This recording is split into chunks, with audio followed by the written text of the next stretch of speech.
ইন্না আনজালনাহু ফি লাইলাতিল কদর, আমি নাযিল করেছি কোরআনকে কোথায়? কদরের রাতে। ওয়া মা আদরাকা মা লাইলাতুল কদর, হে নবী আপনি কি জানেন লাইলাতুল কদর কি? লাইলাতুল কদরি খায়রুম মিন আলফি শাহর, হাজার মাসের চাইতে উত্তম।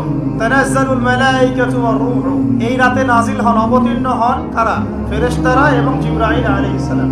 বিইذনি রাব্বিহিম মিন কুল্লি আমর, মিন কুল্লি আমর মানে এখানে এক বছরের নতুন যে তাকদীর, এই তাকদীরটাকে নবায়ন করা হয় সবে বরাতে না, সবে কদর। আর সালামুন হিয়া হাত্তা মাতলাইল ফজর, ফজর পর্যন্ত খালি শান্তি আর শান্তি। তার মানে কদরের রাতে কোরআন নাযিল হয়েছে। আর কদরের রাত কোন মাসে? রমাদান মাসে। কোন দশকে? শেষ দশকের কোন কোন রাত হতে পারে? মাশাআল্লাহ 21, 27, 21, 23, 25, 27, 29, এর মধ্যে যে কোনো একটা। ওই যে বলে 27ই হবে, হতেই হবে। 21, 23, 25, 27, 29 যে কোনো এক রাতে হতে পারে। আল্লাহ পাক আমাদেরকে লাইলাতুল কদর পড়তে তৌফিক দান করুন। এবং যুবকদের যৌবনে আল্লাহ পাক বেশি বেশি রমজান দান করুন, বেশি বেশি লাইলাতুল কদর দান করুন। আগেকার উম্মতের হায়াত লম্বা ছিল, তাই তারা অনেক সময় পেত ইবাদত করার।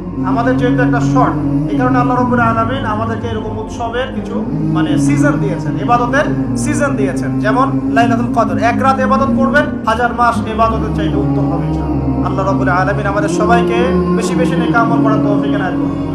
এখন আল্লাহ পাক বলেন কোরআন নাযিল করেছি লাইলাতুল কদরে। লাইলাতুল কদর হচ্ছে রমজান মাসের শেষ দশক, তার মানে রমাদান মাসে কোরআন নাযিল হয়েছে। তাহলে রমাদান মাসের সবচেয়ে ইম্পর্টেন্ট বিষয় কি ভাই?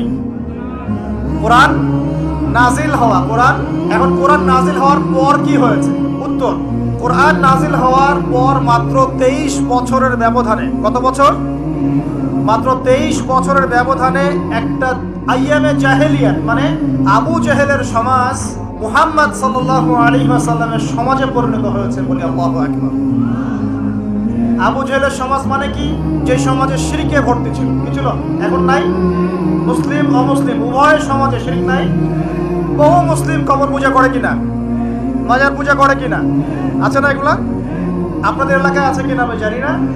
আমি বহু জায়গায় ঘুরে আসি বাংলাদেশের, বাপরে বাপ। এবং কোন কোন জায়গায় তারা এত বেশি শক্তিশালী, বলতে গেলে কল্লা কাটে ফেলাবে, কেন মাথা খারাপ। যাক, আল্লাহ পাক আমাদের সবাইকে সর্বপ্রকার শিরক থেকে বাঁচিয়ে রাখুন। কবরের সাহিত্য ব্যক্তি আমার কোনো কল্যাণ অকল্যাণ করতে পারবে? সে আমাকে সন্তান দিতে পারে, সে আমার লাভ ক্ষতির মালিক, সে গায়েবের খবর জানে। তাহলে পরকালে আমাকে পুলসে পার করে দিবে? পরকালের শাফায়াতের যে বিষয়গুলো আছে এগুলো কি? এগুলো হচ্ছে আল্লাহ পাকের অনুমতি ক্রমে তারা করবেন। আল্লাহ পাকের অনুমতি ক্রমে শহীদগণ সুপারিশ করবেন। কার অনুমতিতে? অনেক আলেম ওলামাও করবেন। হাফেজে কোরআন, এই যে হাফেজে কোরআন যাদেরকে পাগড়ি দেওয়া হলো, তোমরা আমাদের জন্য দোয়া করিও, তারাও কিন্তু সুপারিশ করবে। নবীগণ, নবী সাল্লাল্লাহু আলাইহি ওয়াসাল্লাম করবেন।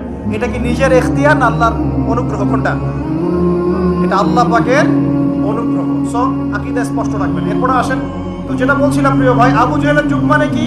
শিরকে ভর্তি। আবু জেহেলের যুগ মানে সুদে ভর্তি সমাজ। আবু জেহেলের যুগ মানে হচ্ছে মাদকে ভর্তি সমাজ। আবু জেহেলের যুগ মানে মেয়েদের অবমাননা।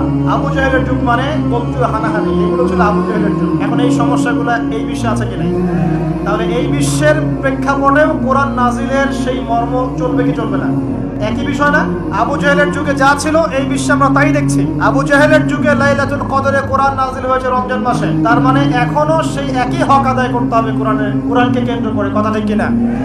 তাহলে এখন প্রশ্ন হচ্ছে কিভাবে করব? কিভাবে আমরা এখনকার জাহেলিয়াতগুলো দূর করে মুহাম্মাদের সমাজ প্রতিষ্ঠা করব? এটা ইম্পর্টেন্ট কিনা? রমজানের সবচেয়ে ইম্পর্টেন্ট বিষয় হচ্ছে কোরআন নাযিল হওয়া। আর কোন কোরআন? যেই কোরআন শুধু তেলাওয়াত করা হয় নাই, যেই কোরআন দিয়ে সমাজ পরিবর্তন করা হয়েছে। আল্লাহ পাক বোঝার তৌফিক দান করুন। আমরা কি চাই কোরআন দিয়ে সমাজ পরিবর্তন হোক? চাই কি? 6টা কাজ করতে হবে, রাজি আছি? 6টা কাজ করতে হবে, রাজি আছি? যদি কাজ না করতে পারেন তাহলে অহেতুক খালি ঠিক বেঠিক বলে লাভ নাই। রাজি আছেন কিনা? 1 নাম্বার, প্রত্যেককেই আল কোরআন তেলাওয়াত করা শিখতেই হবে। রাজি আছেন?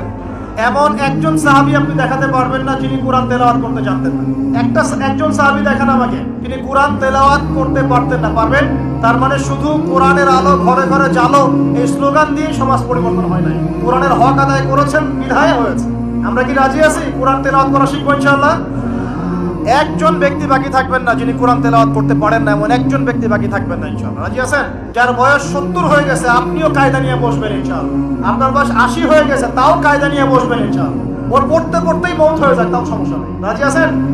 কোরআনের হক আদায় করতেই হবে, আদারওয়াইজ এভাবে সমাজ পরিবর্তন হবে না। আবেগ দিয়ে, স্লোগান দিয়ে, জনস্রোত দিয়ে কোনো কাজ নাই। জনস্রোত দিয়েও কোনো কাজ নাই। কাজের মানুষ দরকার। কি দরকার? কাজের মানুষ দরকার। আপনি পঙ্গপাল দিয়ে কি করবেন? অ্যাক্টিভ কাজের মানুষ দরকার। দরকার কি না? শিক্ষিত যোগ্য মানুষ দরকার। অতএব আগে কোরআন পড়া শেখেন, আল্লাহ পাক তৌফিক দান করবেন। আমি দোয়া করি আল্লাহ পাক আমাকে এবং আপনাদের সবাইকে নিয়মিত কোরআন তেলাওয়াত করার তৌফিক দান। এক নাম্বার, কোরআনের সাথে কোরআন নিয়ে গবেষণা করতে চান, আগে কোরআন তেলাওয়াত বাড়াতে হবে। তেলাওয়াত বাড়াতে বাড়াতে বাড়াতে বাড়াতে যখন আপনি দেখবেন প্রতিটা আয়াত আপনার ঠোঁটের আগে চলে আসছে, তখন আপনি হিফজ করাটা সহজ হয়ে যাবে, তখন অর্থটা বোঝা সহজ হয়ে যাবে, অ্যারাবিক গ্রামার শেখা সহজ হয়ে যাবে এবং গবেষণা করাটাও সহজ হবে। আগে কোরআন পড়তে হবে, আল্লাহ পাক পড়ার তৌফিক দান করুন।